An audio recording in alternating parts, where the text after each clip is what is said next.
नमस्कार, मैं हूं नीलू। तो जिस तरह से मिडिल ईस्ट में युद्ध के हालात बने हुए हैं और एक दूसरे पर वार पलटवार हो रहा है, अब 15 दिन के भीतर भीतर नेतन्याहू पर एक बार फिर से अटैक हुआ है। कहां पर यह अटैक हुआ है, किस तरह से निशाना नेतन्याहू को बनाने की कोशिश की गई है, बातचीत करने के लिए मयंक मेरे साथ है। मयंक, 15 दिन में दूसरी बार अटैक, इसको हम किस तरह से देखें? देखिए, पहली बात तो यह है कि पिछले 24 घंटे में हिजबुल्लाह की तरफ से और जो ईरान के प्रॉक्सी संगठन हैं इनकी तरफ से जबरदस्त अटैक हुआ है इजराइल में एक बार फिर।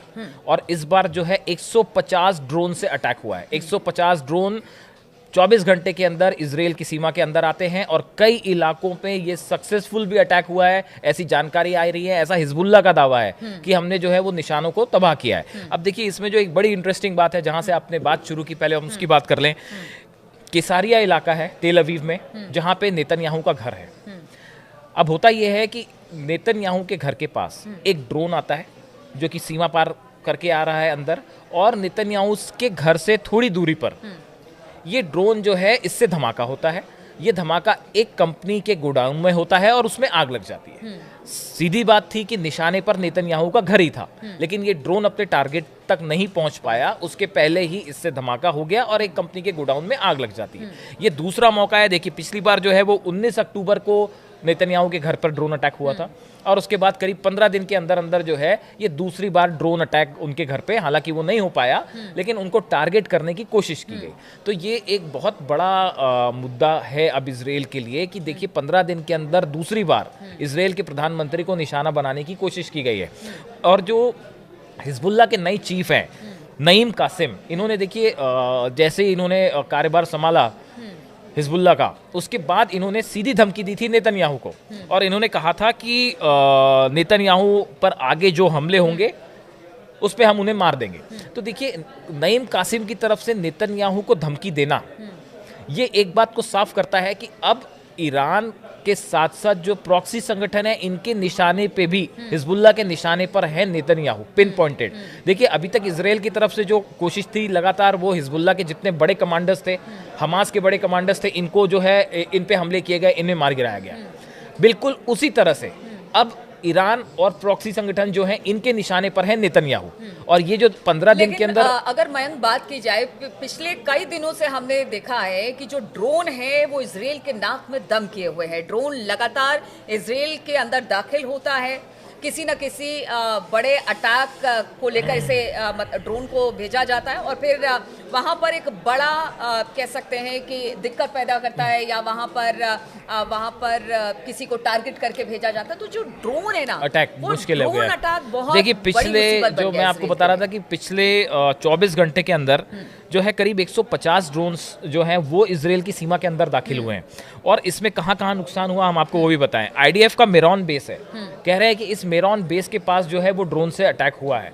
कई ड्रोन्स जो हैं वो इजराइल ने तबाह कर दिए, आयरन डोम ने तबाह कर दिए, लेकिन बताया जा रहा है कि मेरॉन बेस के पास जो है ये ड्रोन से धमाके हुए हैं।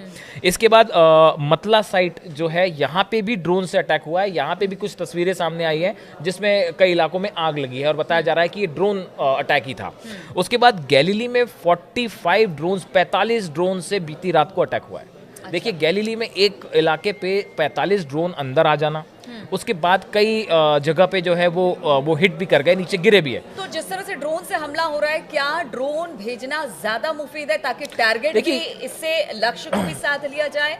और ड्रोन कह सकते हैं कि वो शायद आयरन डोम जिस तरह से आप बता रहे थे कि वो उसको वो पकड़ भी नहीं कर पाता। जी तो जी, वो बड़ी देखिए, रॉकेट्स से जो पहले हमले हो रहे थे जिसकी हमने चर्चा की, वो रॉकेट अटैक अब कम हो गए हैं क्योंकि रॉकेट्स को आयरन डोम के लिए आसान होता है रॉकेट को डिस्ट्रॉय करना, वो उसको ट्रेस कर लेता है। लेकिन ये जो ड्रोन्स हैं और खासकर रूस के बने जो ड्रोन्स जिनकी चर्चा हो रही है, एक तो ये बहुत कम हाइट पे उड़ते हैं तो वो आयरन डोम ऑलरेडी उनको नहीं पकड़ पाता। दूसरी चीज, इसमें कई जगह जो है वो सिग्नल जैमर्स लगे हुए। ये ड्रोन्स वो ड्रोन्स हैं जो बताया जाता है, चर्चा है कि रूस की तरफ से दिए गए हैं और ये इस बात में खास हैं कि ये रडार सिस्टम इनको पकड़ ना पाए और आयरन डोम इसे पकड़ ना पाए। इस वजह से ड्रोन अटैक लगातार हो रहा है।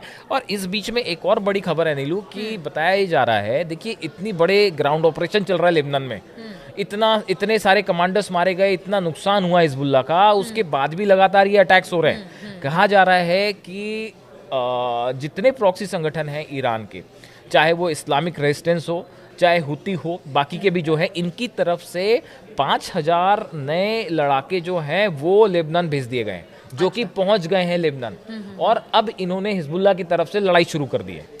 तो एक प्रकार से जो हिजबुल्लाह को सेटबैक था उसकी भी देखिए ईरान के साथ सीधा युद्ध नहीं हो रहा, लेकिन लेबनान वाले फ्रंट पे इजराइल को लंबे युद्ध के लिए, लंबे संघर्ष के लिए उलझा दिया गया है, और इसमें इजराइल को बड़ा नुकसान हो रहा है। बिल्कुल, तो जिस तरह से ग्राउंड अटैक लगातार इजराइल लेबनान में हिजबुल्लाह पर कर रहा है, अब उसको लेकर तमाम तरह की खबरें आ रही है, और खास तौर पर ड्रोन इस वक्त जो है वो इजराइल के लिए एक बड़ी मुसीबत बना हुआ है। 15 दिन के भीतर नेतन्याहू पर 2 हमले हो चुके हैं, और टारगेट इस वक्त नेतन्याहू ही है। अब देखना होगा कि किस तरह से इजराइल इसका जवाब देता है। इस खबर पर लगातार हमारी नजर बनी रहेगी। आप बने रहिए हमारे साथ।